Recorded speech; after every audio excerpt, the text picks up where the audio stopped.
Very good evening. Welcome to Ambedkar Caravan Media. Today we are going to hear from a very important member of our community who is from Delhi. He is well known among the student communities for his mobilization work. But I will put a line of introduction for a very dear brother, Dr. Rajkumar sir, who is a political scientist, and he has been contributing through his insights into the Bahujan movement, our icons and our leadership, and how we can mobilize our people. So he has got this very strong inclinations towards analyzing the political issues, social issues, and economic issues from the point of view of basically building the Bahujan movement. So academically, he is venturing into this foray, but at the same time, he is a sort of what we can say a man of the movement, because he's from his youth. He has been involved in a lot of activism, particularly about the movements that we see ongoing, and he has been uniquely contributing in terms of organizing our Bahujan intellectuals.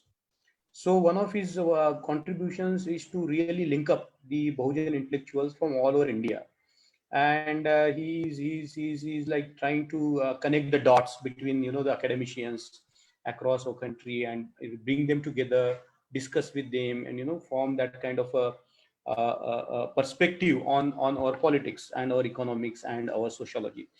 One of the things that Rajkumar sir has done, he has started what is called the Pay Back to the Society mission.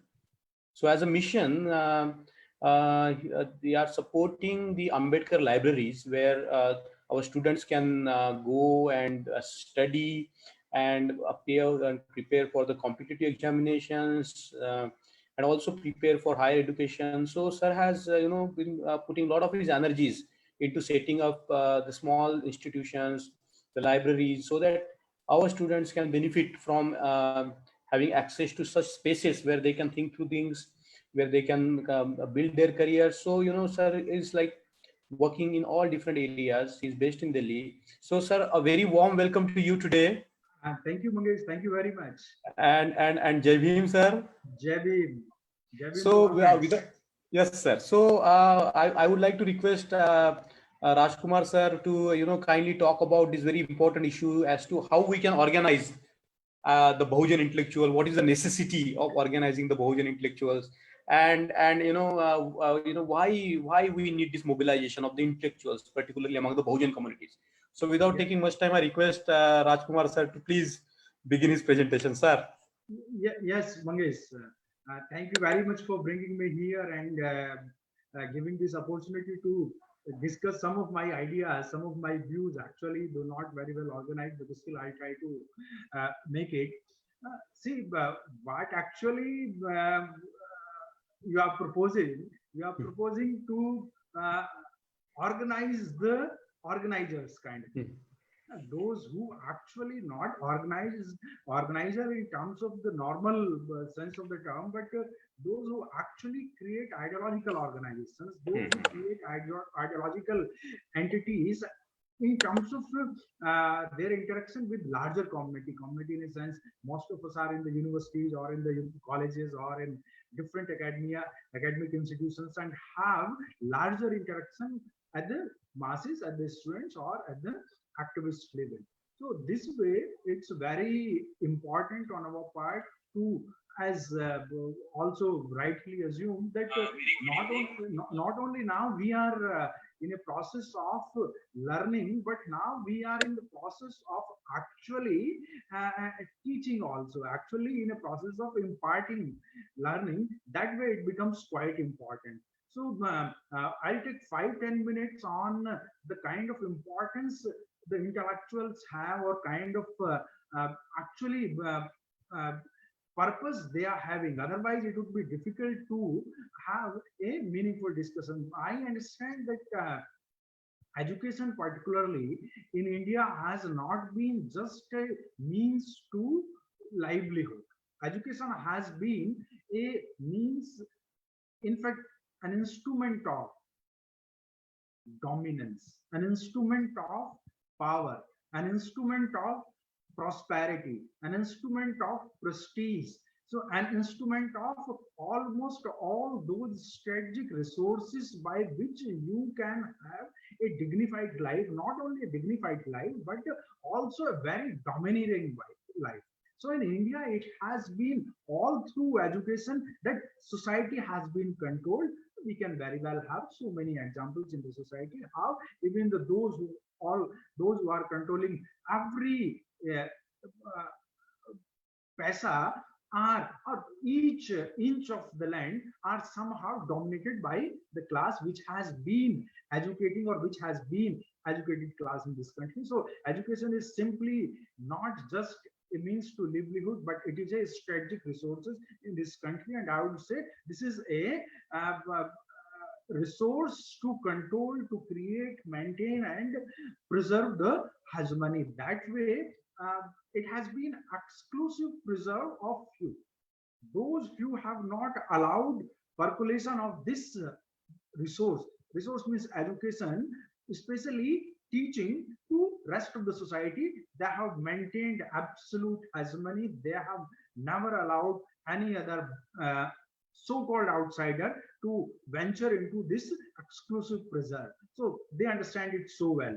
That way, what education has or what knowledge or to say kind of a controlling these attributes has to do with the society. In that way, I think knowledge has a definite purpose. Knowledge has a definite purpose, and that definite purpose must be a social purpose. It must be a purpose which has meaning.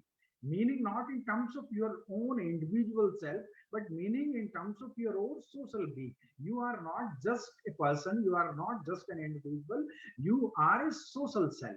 Social self in a sense created by the social environment, created by, especially when we are discussing in terms of the Bahujan intellectuals, or when we are discussing in terms of those who have been historically outside the knowledge domain, or historically have been somewhat dominated by the forces of the status quo. That way, for them, acquiring knowledge is not just an individual adventure, but actually acquiring knowledge and becoming kind of a say educator or becoming kind of a teacher is actually part of the social capital. So we almost all are social product. We are social product. Our society, our community has actually invested their blood and sweat in producing what we are today. So whatever we have gained, whatever we have achieved, whether in terms of our knowledge, whether in terms of our all understanding or the consciousness or the material resources we have acquired, actually are product of or are consequences of the social movement which has been going on. Most of the things which we have learned in the society, most of the things which we have been taught in the society are actually constituent of our consciousness. Like we know very well that what education has been in this country, or what purpose, not only in this country but everywhere, what the purpose of education has been, it's simply to reimpose or simply to re-establish the social relations. Same has been in the case in the country, in our country, but here it has been really worst. It has been a total devastation. Nothing sort of social has been created in this country. Everything has been sectional, everything has been factional. So most of the humanity is deprived of even the simple living livelihood, simple living of life, living standard. Poverty, ignorance, exploitation, almost everything is there for the larger community as such. Why this has happened? Because education has been in this country monopolized by few, and those few have taken it as an absolute measure, has taken it as an absolute instrument. And in known history of say almost 1000 years, last 1000 years, we have seen that education has been totally denied. So this way, whatever we have now acquired because of the struggle or the movement of our forefathers or our revolutionaries, especially those revolutionaries who have put in their blood and sweat and created kind of a consciousness through social transformation movement and economic emancipation movement. This social construct now has started making dent in the hegemony, has started creating some kind of a change, a positive change in the system, and most of the mobilizations now you are seeing in the society or particularly in the universities or educational institutions is because now we have started entering into these institutions. We have started entering into these institutions, and these institutions have started experimenting democratization. They were earlier not democratic. They were only exclusive preserve or parties of certain communities. The moment you started entering into these institutions, the students have become really friendly. You have our interaction with the students, our interaction with our other faculty members, and all these derivative characteristic of our ideological understanding have created some kind of a Sir, democratic voice environment is in very low, sir. okay. Some kind of a democratic environment in these institutions. This way, these institutions now are experimenting some kind of a assertion from the Bahujan community. It has happened on two fronts, especially when students have already entered into these institutions, but for last few years, maybe 1 or 2 decades, even the teachers have started entering into these institutions.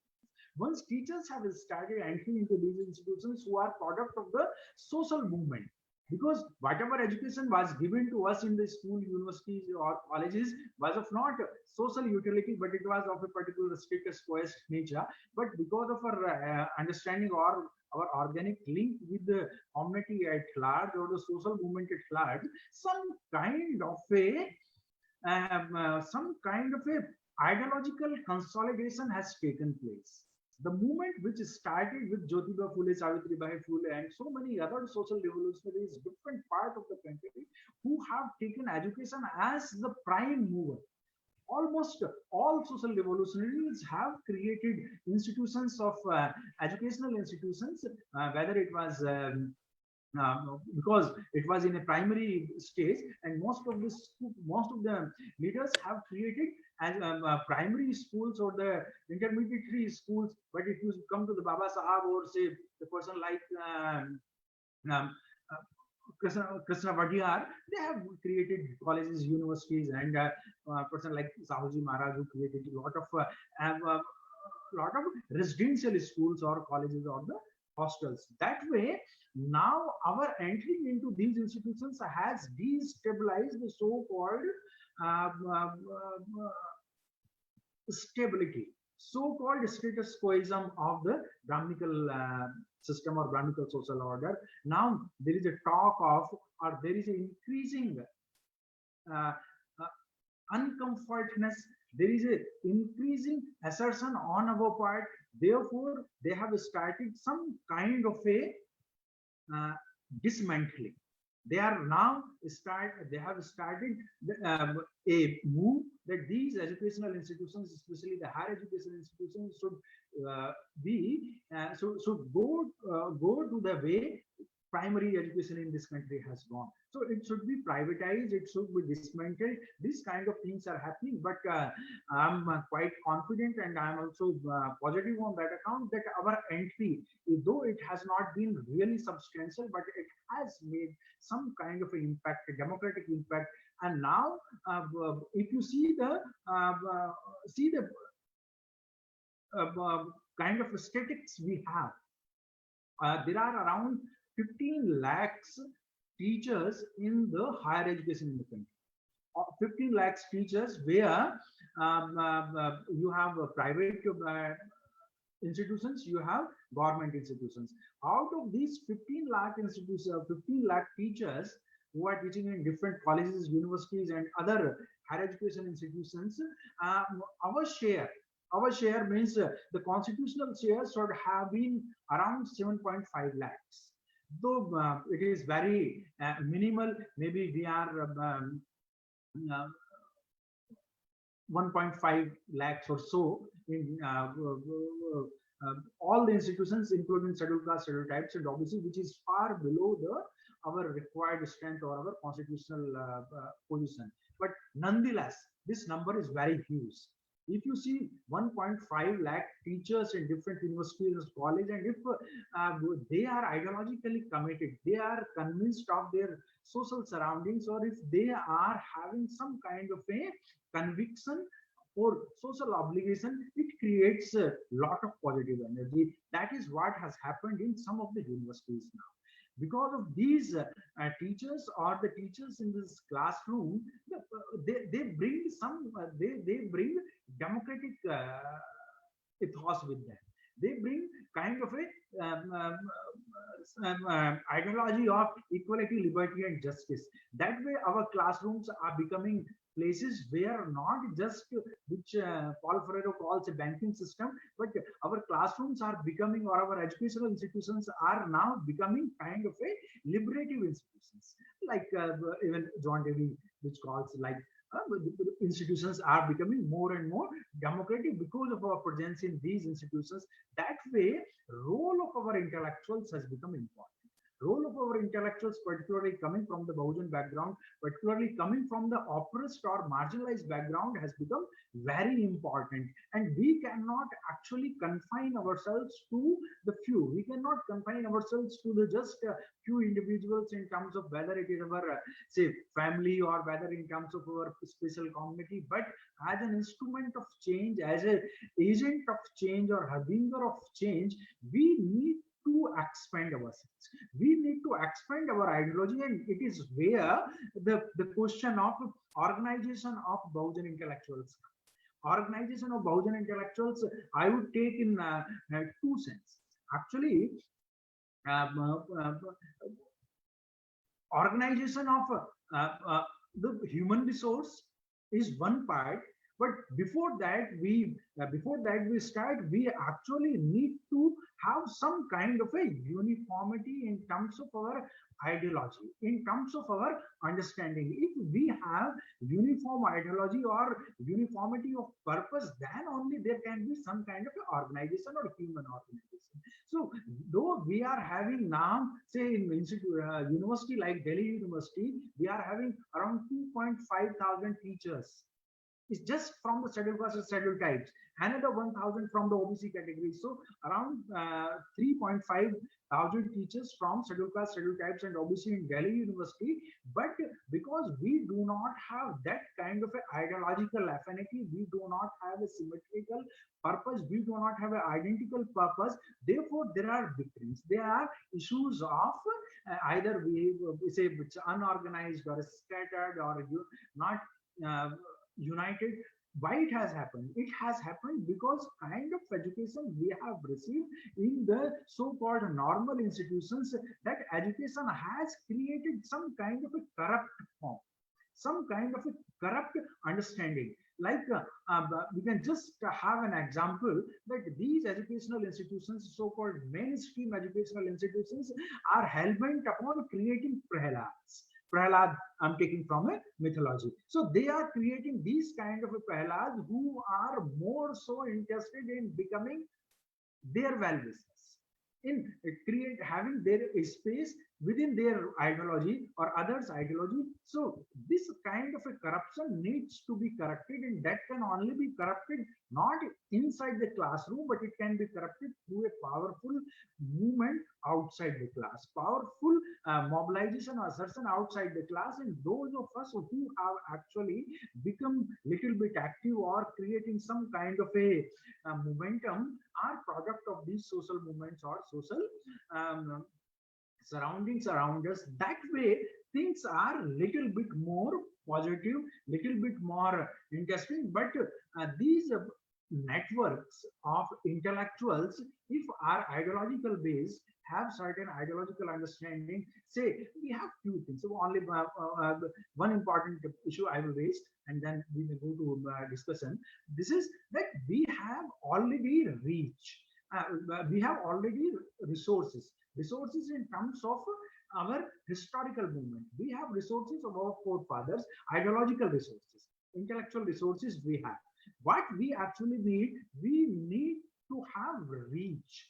We should create networks so that this resource reach to the masses, so that this resource reach to the agents, those who can actually work upon it. So as intellectuals, there is a special responsibility, there is a special and I would say historical responsibility, because even if we are not connected with a, say, a larger national or international network, Ambedkarite Bahujan network, even then we are in the class, we are in the classroom and interacting with hundreds of students every day. So these hundreds of students, if you are interacting these students from a humanitarian perspective, if you are interacting with them with a rational democratic perspective, what ultimately you are doing, you are creating a human resource. You are creating a human resource which is more inclined towards democratic attitude of life, towards rational attitude of life, which actually after going outside from your class will create a consensus, a public opinion in favor of what we actually think in terms of Prabuddha society, or a rational society, a society which is enlightened society. So we have resource, that resource must be reached, it must be reached either through our classrooms, our writings, our speeches, or our lectures, or through networking of the intellectuals. Though it is becoming day by day but difficult in terms of the others getting more and more powerful, but nonetheless we are also exploring a lot of opportunities. We are coming with there are a lot of opportunities through which we are connecting, and connecting with this mode right now is a example of this, how we can go further on this way. So this connection is taking place, this network is taking place, but network has to be ideological network. Until unless we are ideologically committed, very soon you will have research, very soon you will have bickering, and that ideological continuity must be maintained, which is called historical continuity of the movement. Whatever say Jyotiba Phule has talked about, or Savitribai Phule has talked about, or Savji Maharaj has talked about, or Baba Sahib has talked about, or Ayodhya Das has talked about. There are a lot of issues which have been talked about and which have been well documented. So we can take advantage of all those theories and really build upon those theories certain functional principles by through which we can have larger intellectual interaction with the rest of the society, with the rest of the world. That way, not only just creating intellectual resource through historical continuity, that is primary, and also professing that, not just creation, but professing, propagating, and if need be, then implementing also. Because as intellectuals, as teachers or the professors, we have a special responsibility in terms of having time, talent, and other resources. That way, it must be, the resources must reach to the masses, and it must be repeated time and again. It must be repeated, because propagation is must. Propagation in terms of having repeated propaganda of your ideology becomes very important. In that way, I'll have just one proposition. That this proposition is that intellectuals of our community needs to follow three E's. Three E's in terms of emancipation. Emancipation as like emancipation from ignorance, emancipation from wants, emancipation from dominance, from hegemony, from exploitation, from discrimination. So we need to emancipate ourselves. We need to emancipate ourselves and replicate it. Once we are emancipated, once we have that kind of a emancipatory existence, then what actually at the second stage we need to do is that we need to be empowered. We need to be empowered. Just it's not enough that there are no exploitations. Just not enough, there's no discrimination or hegemony. What actually we need is that we have to have resources in our hand. We must not be dependent on others. We must not be the followers. We must have empowerment in terms of being socially, culturally, politically, economically self-reliant. So if we become self-empowered, if means emancipated, empowered, then our understanding of our movement, our understanding of our historical continuity actually convinces us that we are not just a product of our own labor. We are not product of our own so-called intelligence. We are product of our social movement. So once we realize this importance that we are product of the social movement, then our own empowerment is incomplete until it reaches the ultimate stage, and that stage is enlightenment. That stage is an enlightenment, that I have got emancipated, I have got empowered, and I need to empower the rest. I need to empower the emancipate, empower, and enlighten the rest. If that becomes kind of a trajectory to us, if that becomes kind of a system where we are getting emancipated, we are getting empowered, and we are enlightening, that way intellectual can play a very important role, a role which actually is need of the hour. Though right now many of the Bahujan intellectuals are engaged, means intellectualism has to have some kind of information must be, or knowledge must be accompanied by action. If there is no action, then there is no utility, and which once and Baba Sahab, Buddha, Manavar Kasiram Sahab also say that knowledge for the sake of knowledge is not knowledge. It's a useless exercise. So it must have a definite purpose, and that definite purpose actually makes us that intellectual must be an engaged intellectual. A Bahujan intellectual must be an engaged Bahujan intellectual, and it has to be, since we are already in the process of understanding society, we are in the process of understanding what our social purpose is. So it has to be kind of a organic intellectual, a public intellectual, and if we are in a position of having that particular perspective, then there should not be more, or there should not be much difficulty in getting organized. Getting organized, maybe not in terms of having an absolute organization, but what I would put here is that organized in terms of purpose, organized in terms of ideology, not necessarily methods. Methods may be multiple, maybe different methods, different ways of reaching the ultimate aim. So even if we are not, say, organizationally connected to a friend sitting in Pune, but we must have an ideological affinity, and if that ideological affinity is created through some kind of a informal networking, through some kind of a organizational networking, it can really make India what we all are striving for, what actually we want India to be a self-reliant, very strong nation, and that can only be possible if we realize our social obligation. We actually become harbinger of change and democratization, and creates a society where each and every individual is self-reliant, and if we are self-reliant, then only we are kind of a agent of Prabuddha Bharat, or maker of a Prabuddha Bharat. Maybe we can have more interaction if need be. Is it okay, Mangesh? You have your mic is not on. You are not audible. Yes, sir. You're. I think we can take up questions, okay. And your voice was little bit low, but it's okay. We could hear it. So what I'm asking you, sir, now you talked about a very important sort of purpose of organizing the intellectuals.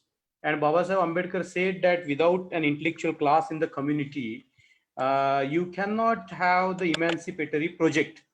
So, yes, sir, what is, besides being engaged, with the engage, as you said, that emancipation from and engagement. So besides being engaged with each other, what is the role of the intellectual in terms of knowledge production, sir? See, And how the production of a knowledge can enable the new consciousness, new growth in understanding? it is actually very important in a sense. See, we have been discussing in our classrooms, in our even in social movements, like caste has created havoc, and on a particular note, that caste has created havoc with the caste victims. It has actually devastated caste victims. That is a common knowledge. That is a very, say, I would say, very see, it's almost like a top dressing. But if you see what is, it has created a deep rooted mental disbalance in the society itself, not in terms of the caste victims, but in the terms of caste beneficiaries also. Say the caste has actually equally deprived, and I would say equally dehumanized the caste beneficiary also. Mhm. The person who has been doing, say, just a kind of say ritual Hmm. for last 1,000 years. Mhm. After all, he was a human being. Yeah, But for yeah. last 1,000 years, he also has been forced to just perform religious rituals. In Right, right, these right, 1,000 years, even right. his potential has not been utilized. His Very true. potential has been crushed, and I would say that his potential has been crushed, and he has become mentally unstable. He has become mentally degenerated, and Hmm. he has actually, because of his degeneration, of Hmm. mental degeneration, has not allowed others also to engage in meaningful occupations. So Very true. this kind of understanding is not just possible in a common parlays. You Hmm. intellectual needs to see it from a different perspective. I would say, they say that they have created kind of a dehumanization. We are Hmm. living in a I was hearing to one of our teacher sometimes back. He was saying that it is a dehumanized state in which we are living. No, Hmm. it is not a dehumanized state which we are living. Actually, in the process, they themselves have become dehumanized. They Hmm. have lost their humanity. A Hmm. human being must be a person who loves other human beings. If Hmm. Hmm. he doesn't love other human beings and is hell-bent upon accumulating, amassing resources for his own, and is engaged in a mindless pursuit of Hmm. satisfying unsatiable needs, what actually he has done, he has dehumanized himself. He has dehumanized, he has actually animalized himself. So Hmm. in the process, when we liberate ourselves, Hmm. when we actually liberate ourselves, we liberate the wild beast. He has become the wild beast. We Right, are the right. oppressed humanity, but he has become the wild beast. His own liberation, his own emancipation Hmm. actually is dependent on our own humanization, in our own liberation. So our role becomes very important, because we are coming from the community which has been oppressed, Hmm. which has been denied um, um, realization of our potential. But our potential is certainly not factional. It's not limited to what it is not my personal, it is social, and my social is not just my community, my social is the whole humanity. So we are harbinger of change for the humanity. So Right. I'm not confined to, as an individual, my concern must not be confined to myself personally. I would Hmm. say not just to my family also, not Hmm. just to few individuals, not Hmm. to my community, but to Hmm. the humanity as a whole. That actually kind of a system we bring in naturally. Hmm. Hmm. We Very eat true. with anybody, we drink with anybody, we go to everybody's house. We actually don't discriminate. Right, We right, right. actually That's true. liberate. That's We true. are agent of justice, Yes. democracy, Yes. egalitarianism. So there is inbuilt system of liberation. Our discourse is a liberating discourse. Right, right, right. Our discourse is not a caste discourse. Is not a contestation discourse. Our Hmm. discourse is not this or that. It liberates. It liberates not only me. it liberates my oppressor, which is actually a wild beast. That way, we have that potential to see things from humanity perspective, from a collective perspective. And since we as individuals have got that insight, so that insight is it is a collective understanding. But I am thinking I need not actually teach that thing to anybody else. They also have this kind of system, just an informal networking, just a little bit uh, sparkling is enough, nothing is needed. That is why democratic the campuses now are becoming more and more democratic. They are becoming more and more lively. The classrooms are becoming so interesting, and irrespective of the background of the students, from social backgrounds, everybody loves us actually.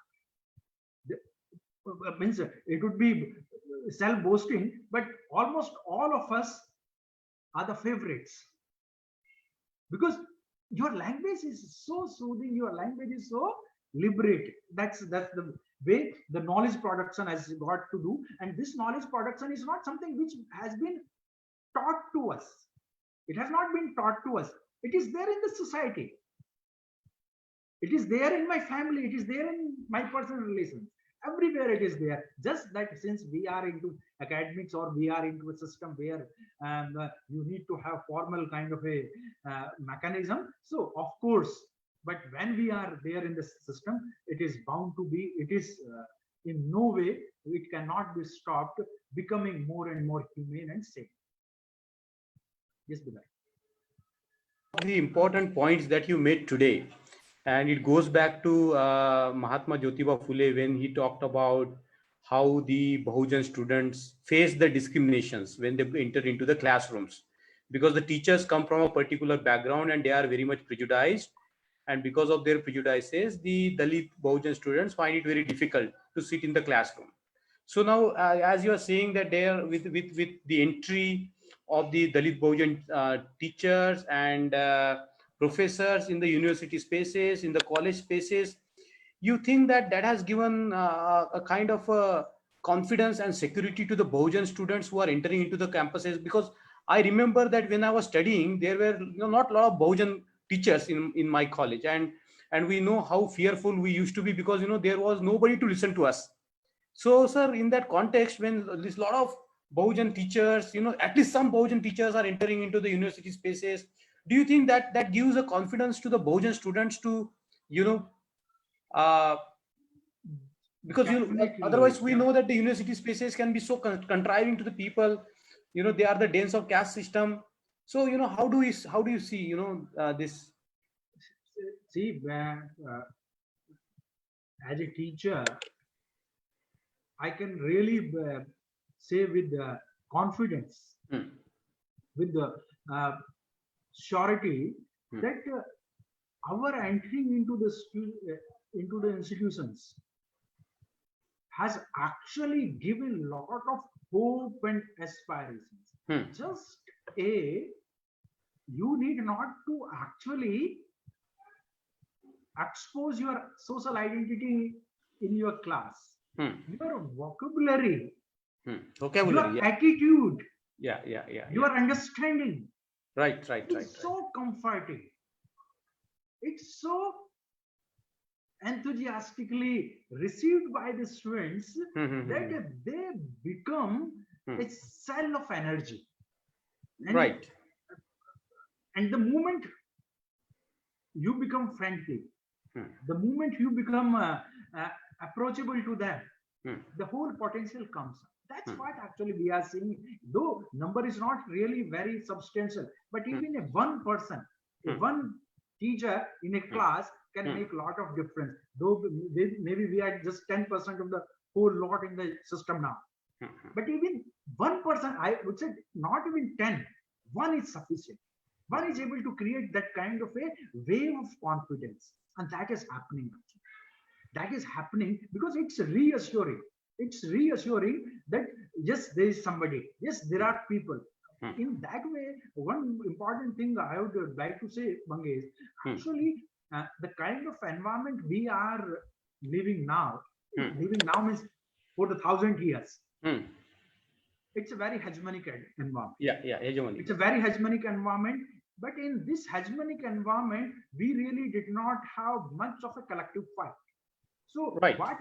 what we actually can have at the time being, for the time being, that we must have intellectuals of integrity. We must have intellectuals of extraordinary character and sincerity. Right, Those right. who are role models, Right, those right. who can actually not only must be convinced of the historical continuity of the movement, but should be able or should be ready to sacrifice, should be Right, right. ready to strategize. Mhm. When they are there, that yes, this person is there, he is intelligent, he is honest, he is committed, he has character, then actually the students, especially the younger generation, actually picks you up like anything. They actually create a lot of energy around you. Once they are convinced of your character, once they are convinced of your commitment, nothing going back. That is my personal experience, and that is kind of a love actually personally for me is very satisfying. And this is happening in a lot of universities. Even a single person is able to mobilize lot of students in different educational institutions. This revolution is taking place. Right. It's beautifully put, sir. One of the dimensions of our forefathers, like Jyotiba Phule or Baba Saheb Ambedkar. If we look at Jyotiba Phule, he was a teacher par excellence. He not only started schools, but Yes, his wife and they were both teachers par excellence. And one of the characteristics of Baba Saheb Ambedkar, which is not talked much about, as Baba Saheb Ambedkar as a teacher, because he yes, also yes, taught in the universities, sir. He also yes, taught in the yes, universities. He was a yeah, teacher, and yes, whenever he used to get time, when he founded this Million College and Siddharth College, he never left an opportunity to teach. So, yes, sir, yes.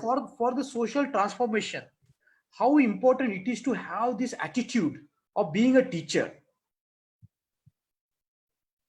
See, see, that is one of the issue happening now in the society. Why I would say the the Brahminical class is afraid of Ambedkarites. Actually, they have, I think, in last 1,000 years or so, first time a challenge has been, and I would Posed. say a substantial challenge has been posed Yeah. to the identity, to the culture, to the history. Never ever in the history there was a challenge in the non-history to their so-called Hegemony. supremacy. So Yeah. their exclusive domain. The challenge has been made. Actually, we are in the process of becoming not teachers in the classroom, the teachers of the society, Teachers leaders of the society. Yeah. Because with that kind of a humane and sane ideological commitment, Yes. it has actually created a fear psychosis in their spine.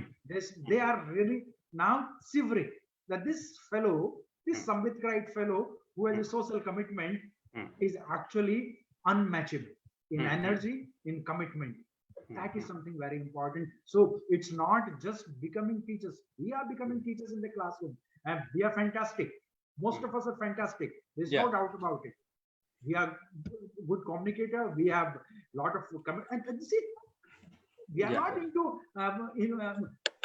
just transferring information. Information is there in the books. Information is there on the net. Anybody can find out. It is more than that actually. But education is about making you think, like Buddha says. So if we are making them think, and let me share with you that our students, after so many of our lectures, starts looking for that fellow and that fellow who has died thousands of years before where they are. बताओ sir कहाँ पे मिलेगा वो उसको देखते right? Because now they are getting sort of that attitude of inquiry, and that attitude of getting attached to the community, not community in terms of the sectarian kind of thing, community as a whole, a human component. That is really becoming very, very important.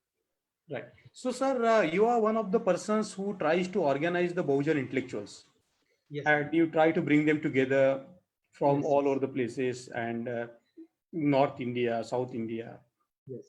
and you run some kind of a network. You carry Bahujan on Intellectual Initiative. Bahujan intellectual. Sir, the question is, sir, you talked about like 2.5 lakh teachers and 1.5 lakh professors in the higher education. Yes, yes. Somebody's asking whether it's possible to have at least informal network of all these teachers and all these professors, some kind of informal network, so that they can pose a counter to the ideological hegemony that has been imposed on our students, on the society today, by authoritarian forces. Actually, the figure is 15 lakhs teachers are there in higher education right now in India, almost 15 lakhs. Last year it was reduced, means the kind of government policy is having. So it was 15 lakhs, later on it became 12.5 lakhs somehow because of their policies. But SC, ST, OBCs are having 1.5 lakhs or roughly 1.5 lakhs all over the country. It is actually, see, you must have read Gramsci and others. Until unless you pose counter culture, until unless you have counter hegemony, until unless you have counter intellectuals, there cannot be a kind of a correction in the system. But I would say, when Jyotiba Phule is saying uniformly united and emotionally integrated Bahujan Samaj, uniformly united and emotionally integrated Bahujan Samaj, actually he is giving kind of a uniform ideological orientation. If you are in Nagpur, I am in Delhi, somebody is in Coimbatore, if we having that kind of a ideological affinity, it suffice. But if we have a network, we will become the ruling class. Right. We will become the master of the system. Yeah. That is how. So they are creating their own Prahalads. They are creating their own. Means it's not as simple that you have 1.5 lakh SC, ST, OBC teachers. Out of these 1.5 lakhs, maybe 1 lakh are in their camp. Because of they understand that whatever they have achieved because of their own individual self. They are not ready to recognize even the contribution of our Baba Sahab or so many social revolutionaries. So the challenge is tough. But I would say, if not of 1.5 lakhs, even if it is 15,000. Sir, one of the even if it is 1,500. Yeah. That is enough, bro. That is enough for the time being. That can really create lot of energy that can actually translate our potential into the reality, into the actuality, and that potential is really very, very enriching. So there is one question coming from the audience: is why is leadership lacking in among the intellectuals? I would say intellectuals actually are leaders by themselves. Means they lead by themselves. You cannot have an organizational leadership among the intellectuals, because say you have a 100 teachers in a particular teachers organization. That can be a trade union, brother. That can be a trade union. That cannot be an intellectual organization. Intellectual organization is something which actually trades in ideas. And beautifully put. So that can actually be possible with the open minds, with the people who may be having different understanding, different persuasions or pursuits, but working for the same purpose, working for the humanity, working for the Prabuddha Bharat, working for the social transformation. So I don't think we can have leadership among intellectuals. We can at the most have leaders among the teachers or the professors, state unions. That is not actually what we say pay back to society kind of idea.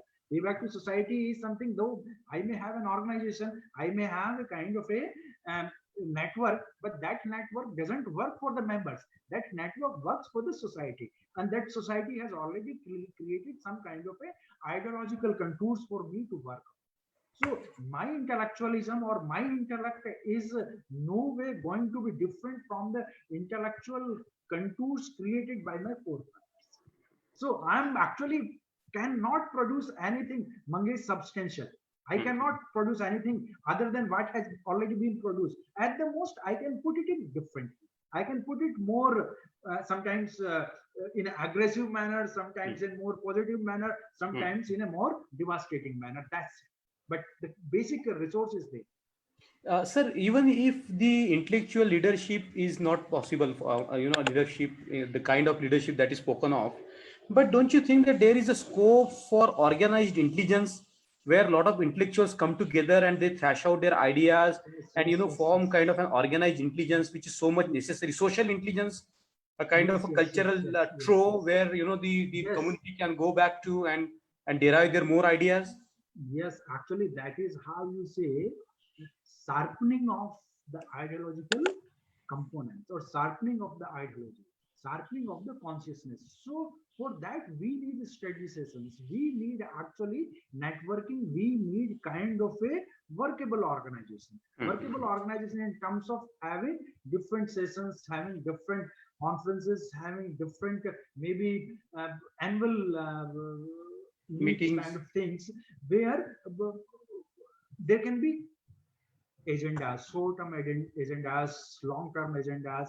We can have discussions on tactics. We can have discussions on strategies without compromising the broader ideological or philosophical contours which have already been decided, or decided means which are there to understand everybody. But this kind of a workable organization is needed because more so being in a say disadvantageous position, they need to put extra effort. They need to have extra affinity, and if this network is established, this network is created, and there is a say you may be clear, I may be clear, third person may also be clear who is in contact with, but a person who is sitting in a very remote area may not be clear on. Say right now we are suffering like one issue which I would just give an example of, that we are suffering of a negativity. So much negativity is there that almost everything, whatever they even sneeze, we start reacting to. We start reacting to their stupid agendas, and almost all our energies are consumed by setting that right, which is actually never right. It is always wrong because you are reacting to something. So here comes the role of intellectual class, that they should actually create a positive attitude that you need to set your agenda. You need to create your permanent agenda. You need to propagate that permanent agenda, and others need to, means others or the ideological adversaries need to react to it. Rather, you're reacting to their agenda. Here comes the role of organization or the intellectual leadership, which we actually are in the process of formulating and creating and having some kind of workable networking. But yes, a lot more need to be done. Needs to be done. Yeah, that's true. A lot more needs to be done done on that area, sir. But I think with the people like you who are really putting their energy, resources, and time for bringing intellectuals together, have a discussion among them, have a networking among them, is something very important for. We are quite hopeful, brother. We are quite hopeful on that account that yes, we are moving in the right direction. Maybe with the little bit more pace we need to go ahead, but yeah, we are in the right direction and we are moving ahead. Right. So sir, there is a last question to you, sir. There are intellectuals, there are teachers and professors, and so many sort of now emerging after in the recent period, sir. So sir, the question is, what is the social responsibility of the intellectuals? Like, in the classrooms, you can understand the responsibility in the educational institute to give confidence to the social students. But there is a huge, as you said, that the humanity is is the context. Yes, But yes, you know, brother. let's talk about the social responsibility of the intellectuals. Yes, brother. Very pertinent, maybe. I think very important question. See, when I say I'm not a self-made person, I mean, say the so-called intellectual. I'm not a self-made intellectual. Hmm. My consciousness, my being, even the physical being, Hmm. is actually a social product. Whatever I have achieved in my life, including my physical material possession, is product of the society. Right. Actually, I am embodiment of the social consciousness, social environment around me. Yeah. So I have achieved, say, prosperity, little bit prosperity in terms of economic stability, or in comparison to a lot of my brethrens who are not up to the this position. I have little bit access to the education, or little bit access to the knowledge. I have some time also. So my overall personality, or my overall prestige, my prosperity, my maybe little bit power is not of my individual self-made. It is a product of the society. Right. That understanding must be there within me. So I'm product of my society. I have reached to this position not as a Rajkumar. I have reached to this position as a representative of a community. That position was given to a community. Since the whole community cannot come here, some of the members of the community were prepared by the community to represent that community in these particular institutions. Right. I am representing not my individual self, but I am representing my community. So my everything, power, prosperity, prestige, and the positions or the post are there because there is a society. This is a very deep message, sir. Now this is my responsibility to pay back to the society. The society has invested in me. Society and the community has invested in me. So I am a social product now. I must pay back to the society my debt. I must pay back to the society. And how I'm going to pay back? I'm going to pay back to give my hand to those who have not reached here, to give voice to their concern, to give soldier to their cries. So that way I can really pay back. But that is just ideological. What else? I have some extra money, brother. I have some extra time. I have some extra knowledge. I must share these resources to my community. Right. At least extra. Which is extra. Once I cannot consume everything what is there with me. That I must share with my community, not as a one-time charity, but as a project, as a permanent project. Always, whenever, up to what, until I am here, I must pay back to the society by creating institutions, by creating educational institutions, by giving training, by giving confidence to the society, by raising their voice. If I am able to identify myself with my community at large, I am able to fulfill my social obligation, fulfill my social responsibility. That is what actually is meant to me by paying back to the society. Other than educational institutions, whatever I am doing in my class, I must pay back to the society in terms of my actually this is my, ये कर्ज है हमारे ऊपर, बाबा साहब का कर्ज है, हमारे महापुरुषों का कर्ज है. अगर ज्योतिबा फूले भी अपने बच्चों के लिए प्रयास करते, फिर तो उनके भी बच्चे हो जाते हैं. बाबा साहब के दो बच्चे भी थे, उन्होंने बच्चों को भी दान अपने समाज के लिए कर दिया, खत्म कर दिया. So if I am involved in my own self gratification, I am involved just in my own family affairs, it means, and I would put it this way, if I am confined, if I am confined to my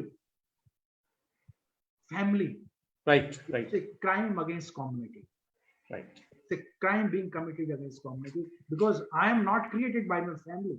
I am not created by my father and my mother alone. I am created by my society, by my community. So I must pay back to them.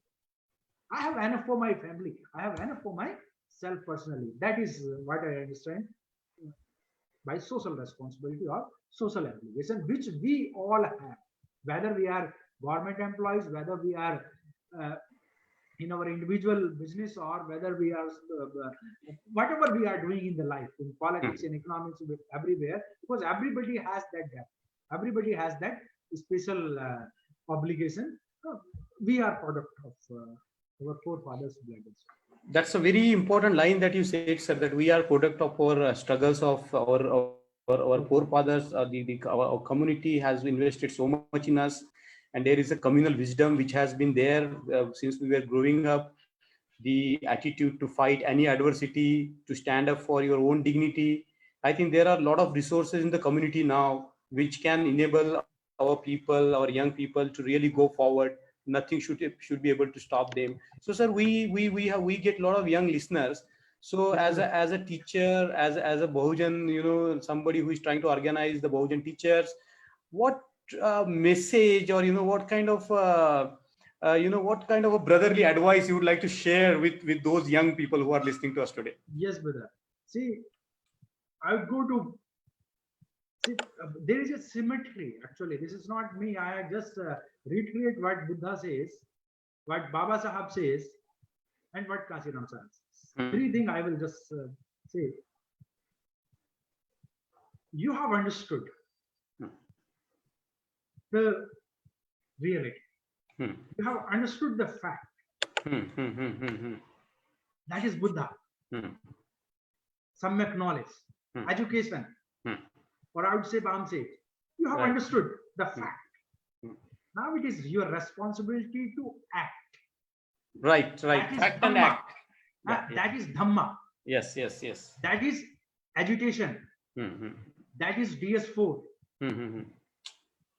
Once you act according to the righteous knowledge which you have acquired, understanding right as right, wrong as wrong, just as just, unjust as unjust. Once you start practicing that in your life, actually what message you give to those who have not understood, you actually become role model. You start becoming harbinger of change, agent of change.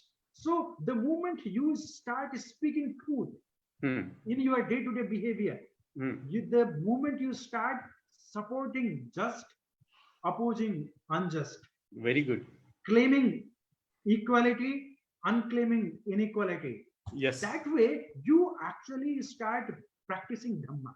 Yes, you start practicing Dhamma, and the moment you start practicing Dhamma, people starts coming to you. Actually, it gets organized. People get organized. They get leadership. They get the one who can speak their mind.